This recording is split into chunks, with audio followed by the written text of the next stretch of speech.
In the depths of a valley forgotten by time and maps, the forgotten forest extended, a kingdom of trees so old that its peels looked like maps of distant stars.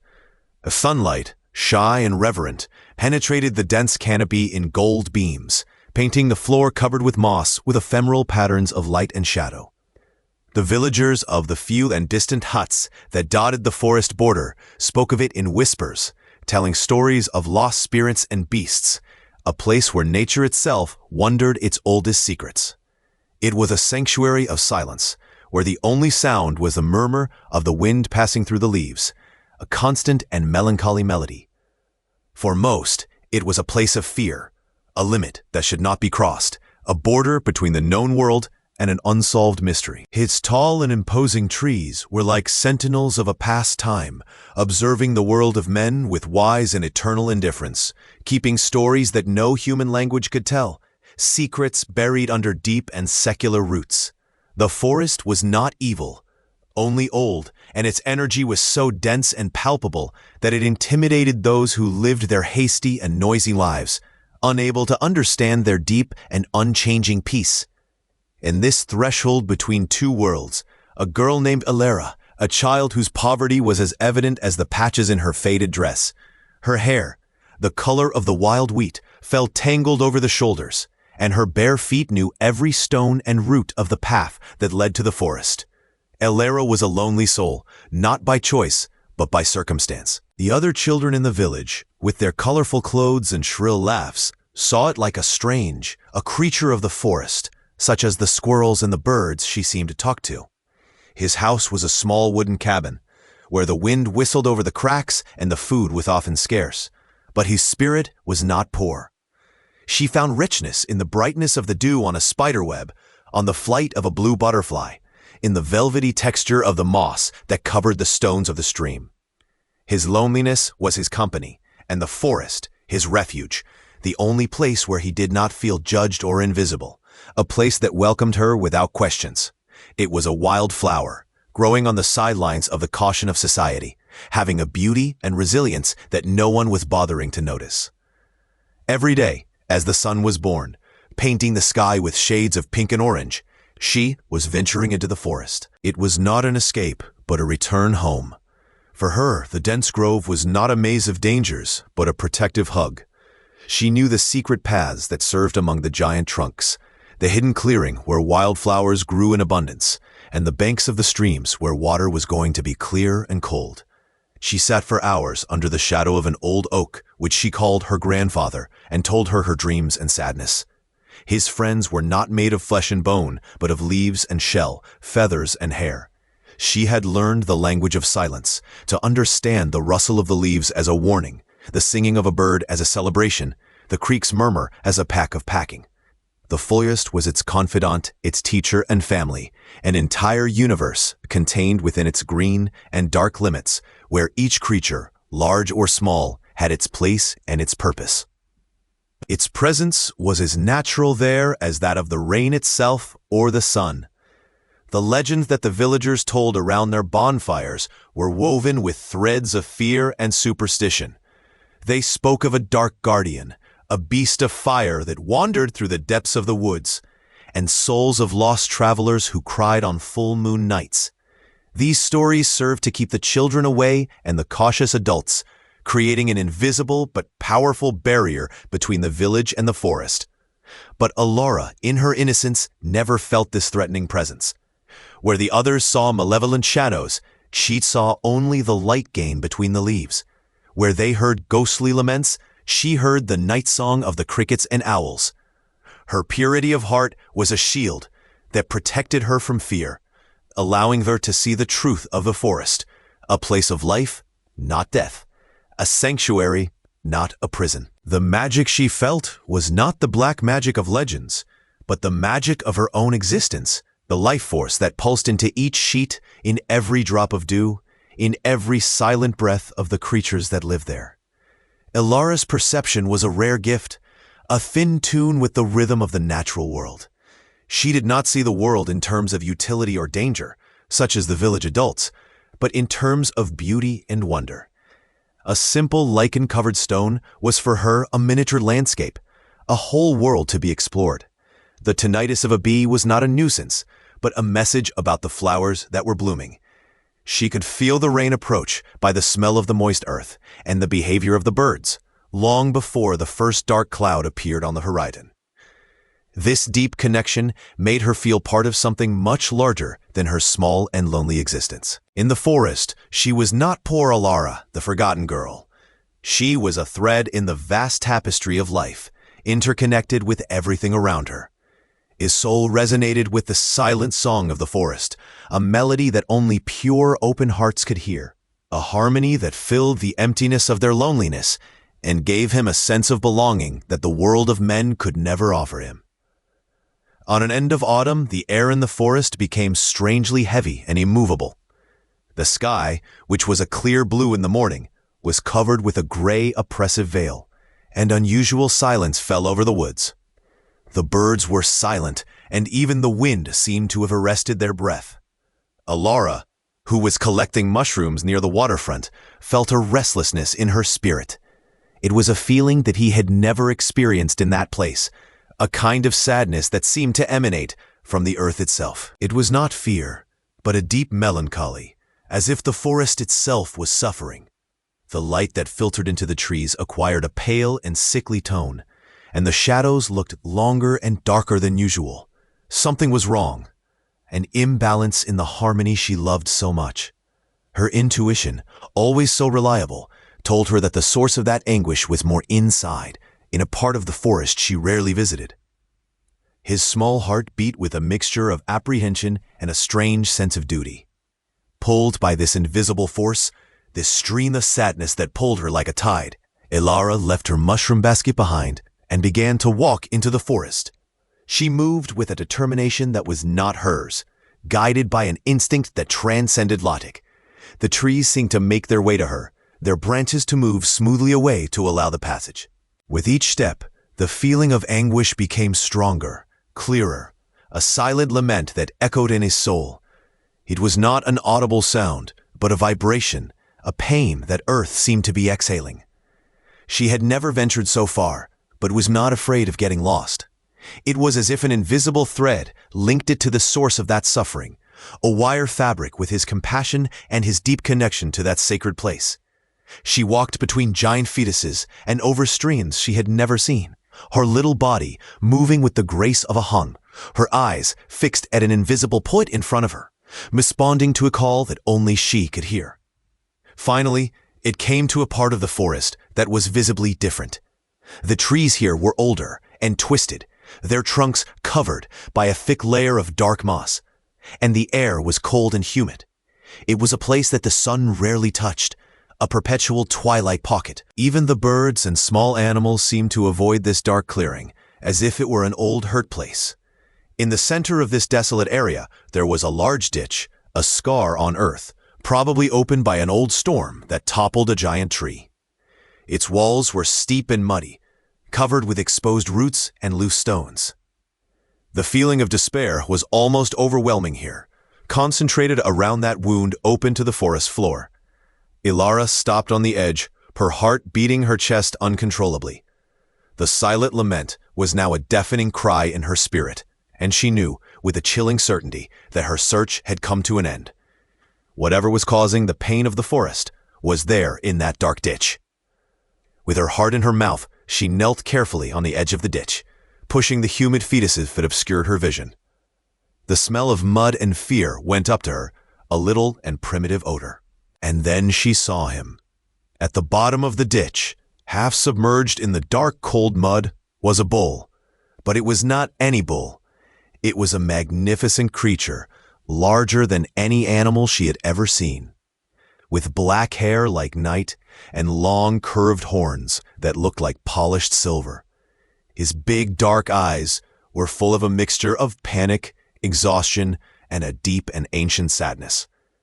He was clearly stuck, his rear leg sunk in the sticky mud, his powerful corpus unable to find a support point to break free. He breathed with difficulty, his flank climbing and descending in large and panting haustos. Seeing Alara's small figure on the edge of the ditch, the big animal did not change or debate. He just looked at her, and in this look, Ilara saw not a wild beast, but a soul in captivity, a deposed king whose dignity was slowly swallowed by the indifferent earth. Your world stopped.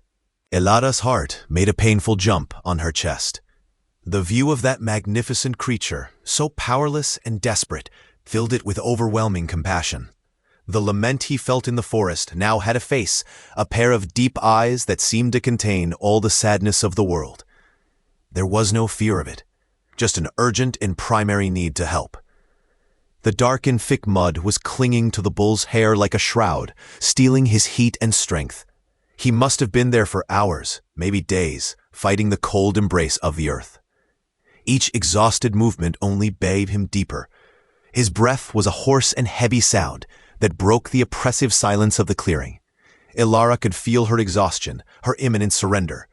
She saw her muscles shake under black skin, not cold, but of a long and useless effort. His majesty was being humiliated, his vital force to be sucked by the voracious mud. The girl felt the tears sprouting in her own eyes, not pity, but of such a deep empathy that it was as if her own breathing was being stolen. The bull, in turn, watched the small figure on the edge of the ditch with surprising intelligence. In his eyes, the flame of panic was beginning to replace by a spark of curiosity. He who only knew brute force and instinct was facing something new. That little human creature did not shout, did not run, did not throw stones at him. She just looked at him, and in her gaze there was no malice or the fear he was used to seeing in humans. There was something more, a softness, an understanding that transcended the barriers between the species. He felt his calm, his pure intention, and his tense body relaxed a little. He stopped fighting, keeping the low energy left. It was as if a silent agreement had been made between the two. The girl would not hurt him, and he trusted her. Its connection was instant and deep, forged in despair and sealed by a look of mutual understanding.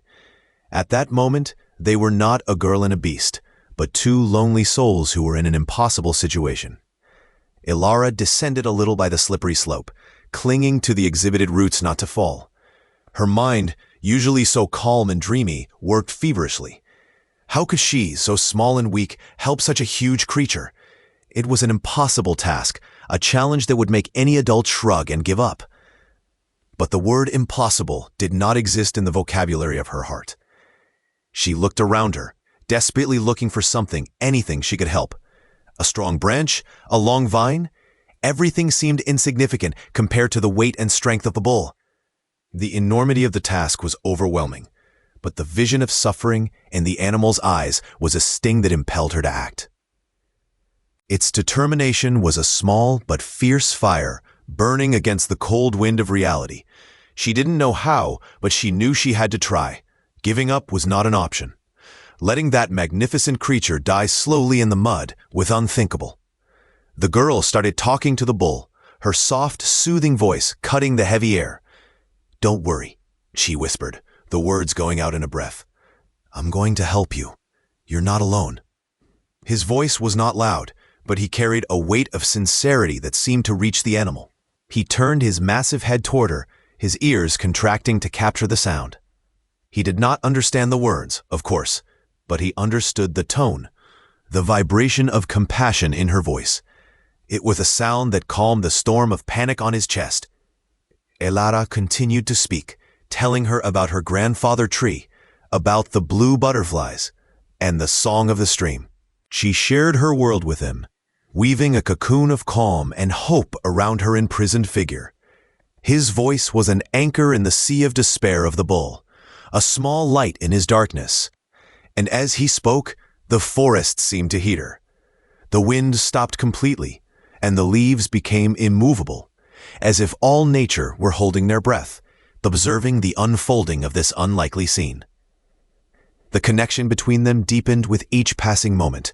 Ilara no longer saw one animal in trouble, a friend. And the bull no longer saw a friend, a hope. There was a communication to flow between them that did not need words. His eyes met and remained fixed, and in this long look, they shared their stories. Elara shared her loneliness, her feeling of being a stranger in her own world. The bull shared his lost freedom, his strength betrayed by the earth, his dignity to be stolen. They were two prisoners, each in their own way, finding comfort in each other's company. The barrier between species has dissolved, replaced by a deep feeling of kinship. In that moment of shared silence, their fate intertwined in a way that none of them could still understand. The little girl and the great bull, united by a thread of compassion in the heart of the forgotten forest. She knew that the words in themselves would not free him. The action was necessary. With renewed determination, Elara began her task impossible. He found a fallen, thick and strong branch and began to dig the mud around the bull's legs. It was slow and frustrating work. The mud was heavy and sticky, and for every handful she could remove, more seemed to drain to her place. His small, delicate hands were quickly covered with cold mud. His muscles hurt with effort. Sweat mingled with the dirt on her face. But she didn't stop.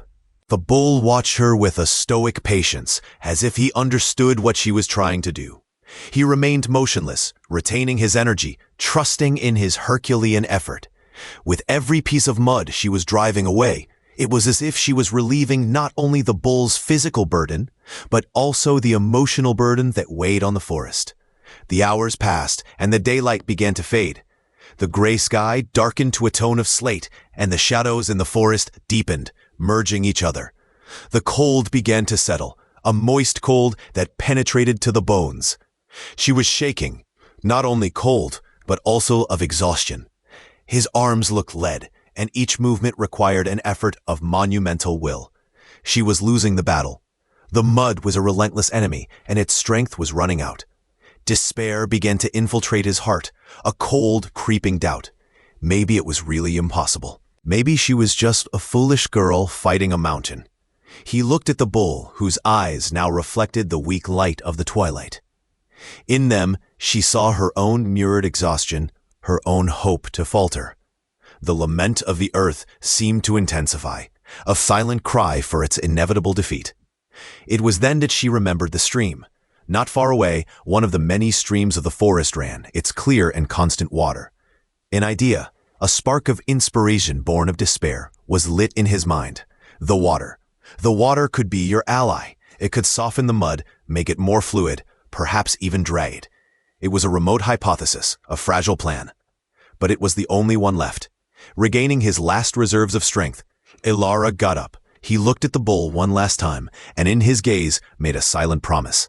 "I come back," he seemed to say. "Don't give up." The bull watched her climbing the slippery slope and disappearing through the dark trees, her small figure determined to disappear on the approaching night, leaving him once again alone with his muddy prison and his wavering hope. The forest watched in silence, its fate and the goals now in the hands of a little girl with a desperate plan. With an effort that made all the muscles of his body, Elara began her new task. Using her hands and the broken branch, she began to dig a small channel on the earth, from the edge of the stream to the edge of the ditch. It was an even harder job than digging the mud. The forest floor was a tangled web of roots and stones. Her nails broke and her hands bled, but she didn't stop. It was moved by a force that was no longer hers, an energy that seemed to come from her deep connection with the trapped creature and the forest itself. With every meter he rode, he whispered words of encouragement to himself and the bull that awaited. The night fell completely, and the darkness was almost total. But she worked guided by touch and memory. It was a race against time, against the cold, against his own exhaustion. The small channel she dug was more than just a ditch. It was a lifeline, a vein of hope to be sculpted on the suffering land. The night came down over the forest forgotten like a dark velvet cloak, sprinkled by the distant glow of cold stars. For Elara, the darkness brought no fear, but a new urgency. Her body trembled uncontrollably, a mixture of cold, exhaustion, and adrenaline. Each muscle shouted in protest, but the image of the bull's eyes, full of silent despair, was engraved in her mind, feeding a fire of determination that refused to be extinguished. The promise she had made, though not spoken aloud, was a sacred pact. It was a promise to a friend, a promise to his own life. At that moment, She was not just a girl trying to save an animal. She was the guardian of a spark of hope, the only light to shine in the darkness of that desolate clearing. His small channel, his makeshift lifeline, had become the focus of his entire being, his only mission. His innocence did not allow him to conceive of failure. His heart only knew the language of effort and faith. While working, something subtle began to change in the forest atmosphere. It was almost imperceptible at first, a slight change in the quality of silence. The silence was no longer oppressive, but attentive. It was as if the ancient trees, the silent sentinels of that place, had finally aroused from their long sleep and were observing the small human figure fighting so much fervor. A soft breeze began to blow, not cold and sharp, but kind like a sigh. He carried the smell of damp earth and fallen leaves, and seemed to whisper words of encouragement to Alara's ear.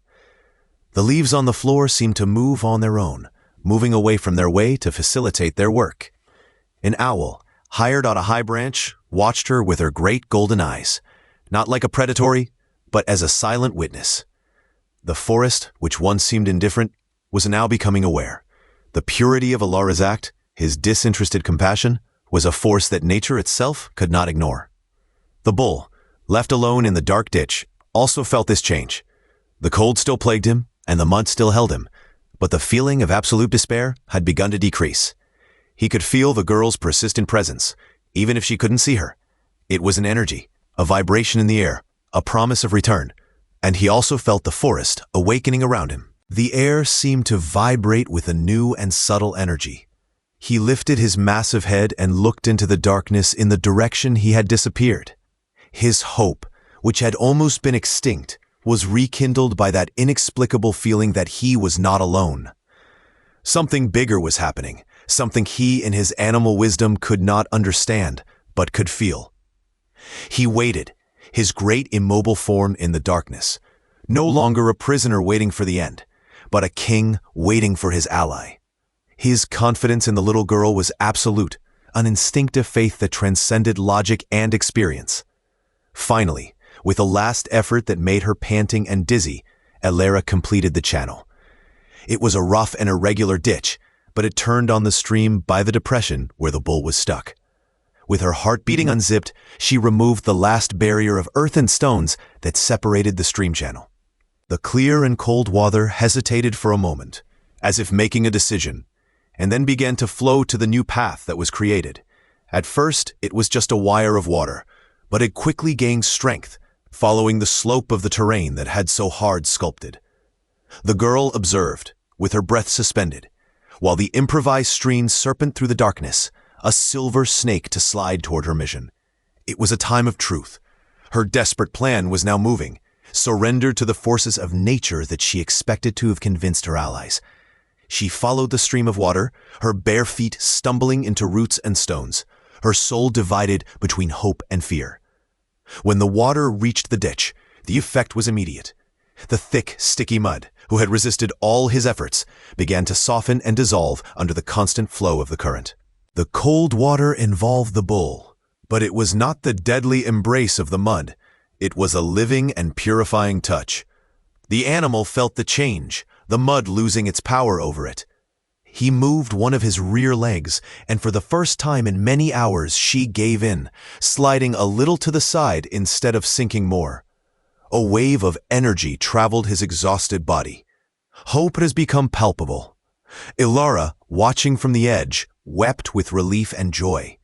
His tears mingled with the dirt on his face, drawing clean paths on his skin. Your plan was working. The water, her ally, was fighting the battle she couldn't win on her own. The forest seemed to rejoice with it. The breeze, blown a little stronger, like an applause, and the stars seemed to shine more intensely. But the battle was not yet won. The mud was deep, and although the water was releasing it, the bull was still stuck by its own weight and exhaustion. He needed more than just softened mud. He needed an impetus, an external force to help him in the final effort. Alara knew that. Your plan had worked, but only in part. She looked at the massive creature, who was now fighting with renewed vigor, shaking the muddy water, trying to find a point of support. He was close, so close to freedom, but still arrested. The girl felt a twinge of despair. Would you have all your effort in vain? Had she just prolonged her agony? He looked around to the dark, imposing trees around her, and in an act of pure faith, she asked for help. Not with words, but with her heart. She projected all her desire, all her compassion, to the forest, asking it to lend her strength. And the forest answered, in a way that challenged all the logic and explanation. The ancient magic of the place, awakened by the promise and sacrifice of a girl with a pure heart, began to manifest. The thick and nodes of an old tree that grew on the edge of the ditch began to move, not quickly or violently, but with a deliberate and powerful slowness, like a giant waking up. The roots, writhing and extended, penetrating the muddy wall of the ditch, moving toward the imprisoned bull.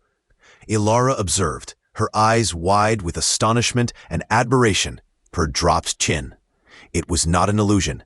It was really happening. The magic of legends, the life force of the forest, was coming to its aid. The grandfather tree, or one of his brothers, had heard his silent appeal and was intervening. The air crackled with an energy she had never felt before, an old and powerful force that made her hair shiver. The roots, thick like a man's arms, formed a kind of ramp or staircase under the rear legs of the bull. They solidified the muddy soil, providing the leverage he so desperately needed. The bull felt firm support under his hooves. He looked at the moving roots with an instinctive understanding without fear. It was the magic of the earth, his house, coming to his help. With a powerful roar that echoed through the silent forest, a sound that was not of pain or fear, but of pure strength and determination, he pushed. His powerful muscles were contracted, his immense body to fight the final suction of the mud. The roots endured firm, unshakable support. Ilara watched, holding her breath, her heart beating in unison with the efforts of the big animal. The scene was surreal, a living painting of despair, hope, and magic under the starry sky.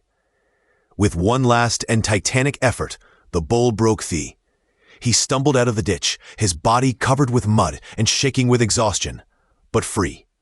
He stood on land, his breathing out in large clouds of steam in the cold air of the night. He was free. The roots, their work completed, were slowly withdrawn, returning to their original position as if nothing had happened. The makeshift stream continued to flow, washing the last traces of mud prison. Ilara was paralyzed, looking at the bull and then to the tree, and then back to the bull. The tears ran freely through his face now, tears of pure, overwhelming, and amazing joy. His promise had been fulfilled. But she had not done so alone. The forest, her silent friend, had heard her appeal and answered in a way she could never have imagined. The magic was real, and she, a poor lonely girl, had been the catalyst who had awakened her. The bull, now standing on firm soil, was a view of primordial power recovered. The mud dripped from his black man in dark streams, revealing the muscles that trembled under the skin, no longer exhaustion, but of a backward force. He shook his massive head, and the mud drops flew in all directions, as if he were getting rid of not only from dirt, but from the memory of his trial. Its silver horns shone in the light of the stars, and their eyes, once turbers of despair, now burned with a renewed flame of life and gratitude. He turned and looked at Ilara, who was still standing on the edge of the ditch, a small silhouette against the dark night. His gaze was not that of an animal to a human. It was the look of one being to another, a recognition of a debt that could never be paid with words. The air between them was vibrated with the silent emotion of that moment, a mixture of relief, astonishment, and an unbreakable connection. The forest, its theater, remained in reverent silence, as if applauding the scene. Ilara, in turn, was trying to soothe what she had just witnessed. His rational mind struggled to accept what his eyes had seen. Trees do not move. Roots do not form ramps. But the proof was standing in front of him, breathing the air of freedom. The magic she had always felt in the forest, the feeling that everything was alive and interconnected, had manifested in the most concrete and impossible way. It was not a fantasy. It was not a dream. The forest had actually heard its desperate appeal. His act of compassion had not been a lonely effort. It had been a collaboration, a partnership between its innocence and the ancient power of the earth. The whisper of his heart, a silent and pure request for help, had been strong enough to move no mountains, but the roots of a secular tree, which at that moment seemed even more miraculous. She felt a wave of humility and admiration, realizing that it was part of something much, much larger than ever. It was then that the true extension of what had happened began to reveal. The wake of the forest was not limited to the elder tree. Suddenly, the darkness around Alara began to gain eyes. Small pairs of bright lights appeared between the shrubs and behind the tree trunks. It was the animals of the forest. Wolves, deer, foxes, badgers, squirrels, and even the shy rabbits. They emerged from their burrows and hiding places, not with fear or aggression, but with solemn calm and curiosity. They formed a silent circle around the clearing, their dark forms in the dim light. There was no growl of a predator or the panic of a prey. It was an assembly, a congregation of all creatures of the forest, attracted by the disturbance in their harmony and the subsequent liberation of power. They did not look at the bull, who would normally fear or avoid. All eyes were fixed on the little girl in a packed dress, the child who had spoken with the forest and the forest had heard. The bull took a hesitant step towards Alara, and then another. Its size was intimidating, and anyone else would have retreated with fear. But Alara remained in her place, her heart full not of fear, but of overwhelming love and confidence. The big animal stopped in front of her, his head massive at the level of his chest. Slowly, with a delicacy that denied his huge strength, he lowered his head and brushed his cheek gently against the girl's shoulder. It was a gesture of pure gratitude, a recognition that she was his savior. The texture of his hair was rough and wet against his skin, and his smell was that of earth, rain, and brute force. Alara lifted a trembling hand and landed it on her wide forehead, among her smart eyes. In this touch, the promise was sealed, the cemented friendship. The king of the forest and the little girl, united by an act of kindness that had challenged the laws of the known world. The assembly of animals observed in silence, witnesses of this extraordinary pact.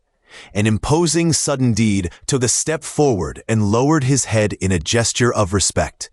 A wolf, the leader of his pack, sat down and emitted a soft, low howl. Not a hunting sound, but a hymn of recognition. The forest, through its creatures, was greeting its new protector, the child whose pure heart had the power to awaken his sleeping magic. Alara felt the tears running down again, but this time they were such a deep and overwhelming joy that it seemed that her little body could not contain her. She would never feel alone. There, in the heart of the forgotten forest, surrounded by a circle of wild creatures and in the company of a rescued king, she had finally found her place. She was not a stranger. She was not an outcast. She was part of the forest, and the forest was part of her. His loneliness had dissolved in the communion of that magic night. The bull, whom Alara decided to call Thunder due to the powerful sound of his liberation roar, did not leave it. When she finally turned to start the long walk back to the village, he followed her. He walked behind her, not as a domesticated pet, but as a guardian, a protector. The other animals paved their way to them, their silent presences to accompany them to the edge of the forest. It was the real procession, the girl and her guardian, moving through the night, wrapped in the magic they had aroused together. The forest was no longer the same for Alara. The trees seemed to whisper their name, the leaves seemed to sing a song of praise, and the shadows seemed to dance in celebration. She had entered the forest like a lonely girl and was coming out like a queen, crowned not with gold, but with the loyalty of a magnificent beast and the respect of an entire kingdom. When they reached the edge of the forest, where the world of men began, Thunder stopped. He could not follow her to the village. His place was there in his green kingdom. He brushed his head in her one last time, a farewell and promise gesture. He would always be there, watching her, his silent guardian. Alara understood. She hugged his strong neck, burying her face on his hair. "Thank you," she whispered, "not just for him, but for the whole forest."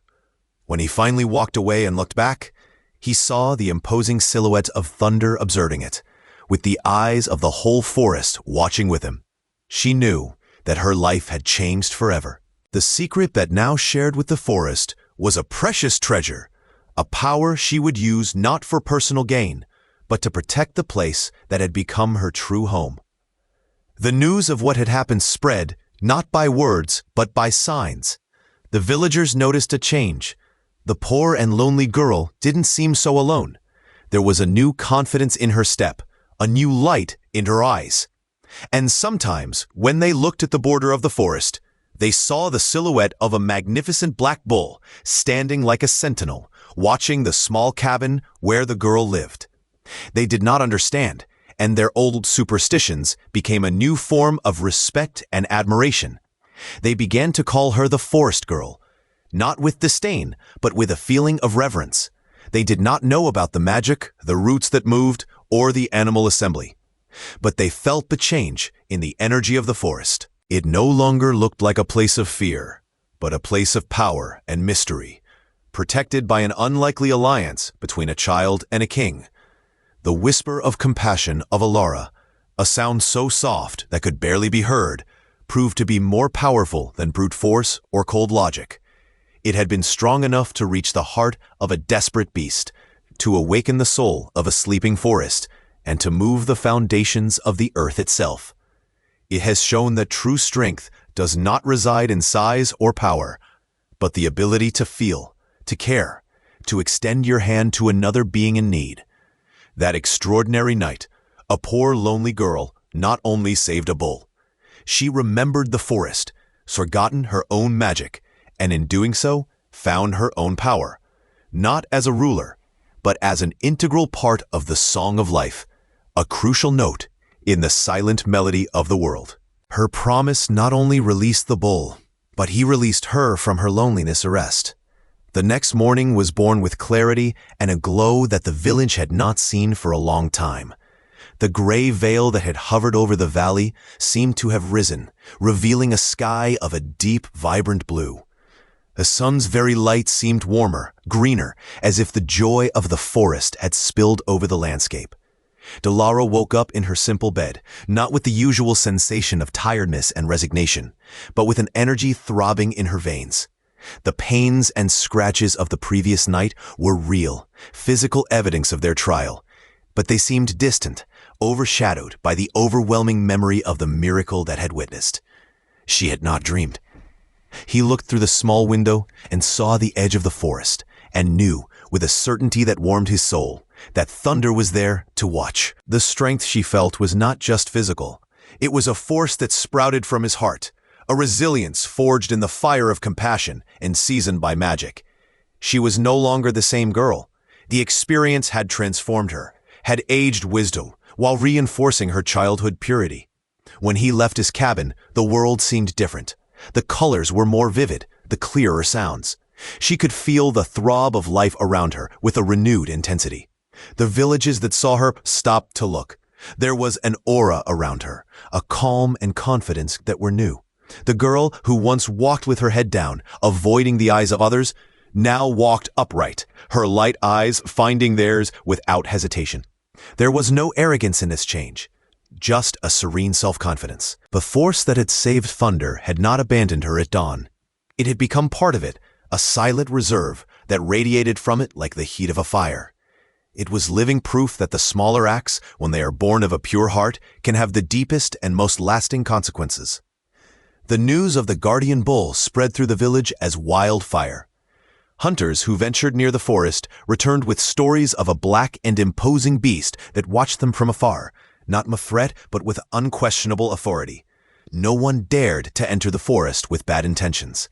He became a protected sanctuary, not by fences or laws, but by the formidable presence of his king and the legend of the girl who commanded him. Ilara never claimed any power.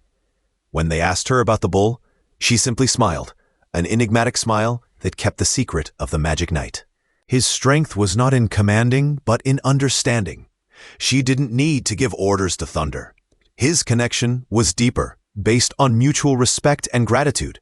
He was his guardian, and she was his heart, the anchor of compassion that kept him linked to the world. This new dynamic had an unexpected effect on the village. The reverence for the girl and her protector extended to a new reverence for the forest itself. The villagers began to see the forest not as a resource to be explored or a danger to be avoided, but as a living and powerful entity that deserved respect. They failed to cut the older trees and began to leave fruit and grain offerings on the edge of the forest, gestures of goodwill to their invisible guardians. Fear was replaced by respect and ignorance by admiration. Ilara's action had not only saved a bull, he had saved the forest of greed and indifference to men. She had taught them, never uttering a single lesson, that harmony with nature was more valuable than any wealth that could extract from it. His heart of heart had become the strength of the whole community. Ilara continued her daily visits to the forest, but now she was never alone. Thunder always emerged from the shadows to greet it, his massive body to move with a surprising grace. They spent hours together, in silent communion. She was leaning against her hot and strong flank, telling her stories as he ruminated peacefully, his eyes attentive to any sign of danger. The other forest animals also approached her without fear, the deer eaten from his hand. The birds landed on his shoulder, and even the wolves watched it from a respectful distance. She had become the center of that magical ecosystem, the bridge between the wild and the human. His strength was not to dominate nature, but to become one with it. It was the strength of acceptance, empathy, and unconditional love, the most powerful force of all. Over time, the legend of the forest girl and her guardian bull traveled beyond the valley. People from distant land came, not to hunt or explore, but to glimpse magic. They came to see the girl whose pure heart had moved her earth and to feel the peace that now emanated from the forgotten forest. Many came with their own problems, their own heavy hearts, and just sit on the edge of the forest, knowing the story seemed to relieve their bales. Ilara's strength has become a source of inspiration for everyone. His story was a reminder that even the smallest and most humble person can make a monumental difference in the world, that true strength is not measured in physical power or material wealth, but in the ability of the heart to love and act with compassion. The years passed, and Ilara grew up, turning into a young woman whose beauty was not just in her features, but in the wisdom and serenity that shone in her eyes. She never left her cabin on the edge of the forest. It became the healer of the village, using its deep knowledge of the herbs and plants of the forest to treat disease and relieve suffering. People trusted in her implicitly, not just for their healing, but for the aura of calm and strength surrounding her. Thunder has remained his fellow loyal, his hair gaining some gray threads, but his presence as formidable as usual. They were a lasting symbol of the power of compassion, a living legend that would be told by generations. His story became the founding myth of that land, a tale about how a girl's love for an animal rescued not only 2 lives, but the spirit of an entire place. Ilara's true strength, the strength that sprouted from her heart that fateful night, was not a unique event. It became its essence, the way she lived her life.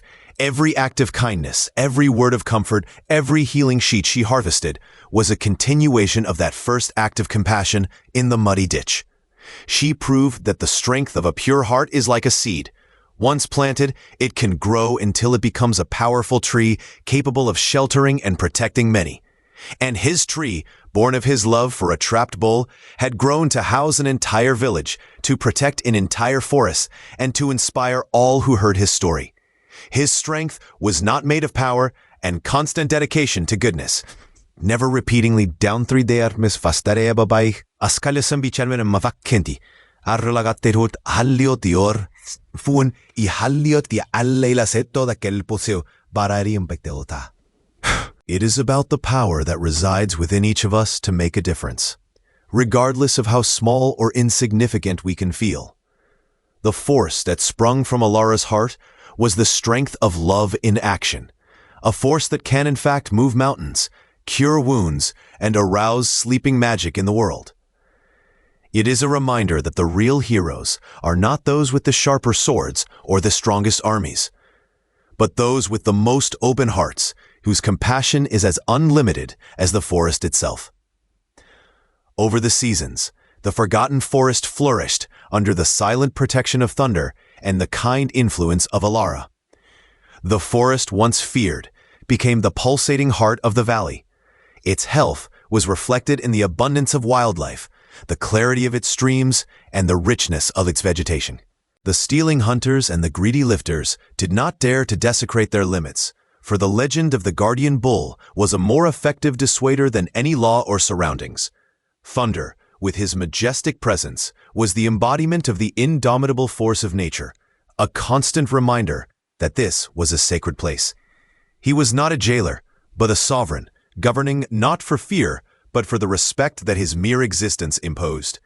His legacy was being written not in books, but in the renewed vitality of the forest itself. He was the strength, the muscle, the shield that kept the sanctuary. Alara, in turn, became the soul of that kingdom. His cabin on the edge of the forest has become a meeting point for humans and, in a way, for nature itself. People came to her in search of healing for her bodies and comfort to her souls. She had wisdom that seemed much older than her years, a profound understanding of the rhythms of life and death, pain and joy. She taught the children of the village how to identify edible and medicinal plants, to hear the corner of birds and respect the smallest of creatures. He was not called queen, for his leadership was not based on titles or power, but on service and love. However, in the eyes of all, both human and animals, she was her sovereign, the queen of the forest, whose throne was a simple wooden bench and whose crown was the sunlight filtering the leaves. The connection between Alara and Thunder deepened over time, becoming a perfect symbiosis. He was his strength and she was his voice. When the drought threatened the village's harvests, Alara walked with Thunder to the heart of the forest, and somehow the rain eventually came. When a disease reached the village cattle, Thunder guided Alara to the rare herbs that contained healing. There were no orders or commands. There was only a silent understanding, such perfect harmony that it seemed that they could read each other's thoughts. Its joint legacy was proof that humanity and nature were not destined to be in conflict, but could coexist in balance and mutual benefit. They were the bridge between two worlds, the maximum example of cooperation and respect. His partnership was the greatest lesson they taught, a lesson lived every day. Time, however, is relentless for both kings and queens. Thunder agreed. His black hair was splashed with silver, his movements became slower and deliberate. It no longer ran through the clearing, but walked with a majestic dignity. Alara, also she felt over the years, spent even more time with him, taking care of her old friend with the same devotion he had devoted him. She sat beside her for hours, brushing her hair, talking softly, to sharing the warmth of her body against his. He knew their time together was coming to an end, and his heart hurt with the anticipation of the loss. But there was also a deep peace in his sadness, an acceptance of the natural cycle of life that the forest herself had taught her. Her friendship had been a gift, a blessing that had transformed her life and her world, and she was eternally grateful for every moment. On an autumn night, when the leaves were turning into shades of gold and fire, Thunder lay on his favorite clearing, the same one where Alara had found him so many years early. He was weak, his superficial breath. Alara stood with him, holding her massive head on her lap, tears dripping silently down her face and falling to her silver. The animals of the forest gathered once again, forming a circle of silent vigil, as they had done on the night of their release. It was a solemn farewell, a tribute to a beloved king. While the last sigh of Thunder dissipated in the cold air of the night, the forest seemed to sigh with him. A soft wind blown through the trees, carrying his spirit to the stars. The guardian had departed, but his legacy would remain forever engraved on the land he had loved and protected so much. Alara's pain was immense, a void that seemed to be never filled.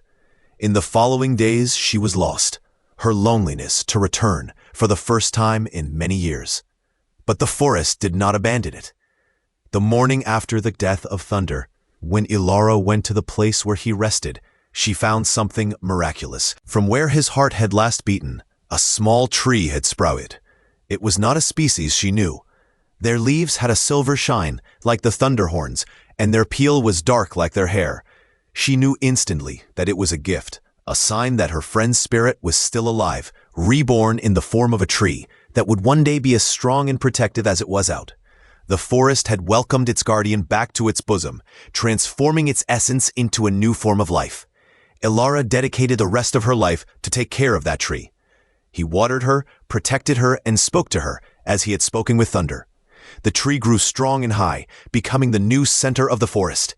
His silver leaves seemed to whisper stories in the wind, and his presence was as comforting and majestic as the bull himself. People came from everywhere to see the guardian's tree, and sit down his shadow brought a sense of peace and strength.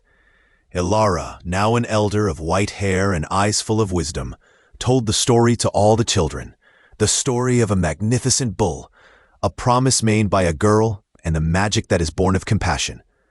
His role as queen did not end with the death of Thunder. She became the storyteller, the memory guardian, ensuring that her friend's legacy would never be forgotten. When Ilara's turn came many years later, she asked to be buried at the feet of the guardian's tree. The village and the forest cried their loss, but also celebrated their extraordinary life. Its legacy was not of monuments or riches, but of a transformed valley, a saved forest, and a people who had learned to live in harmony with nature.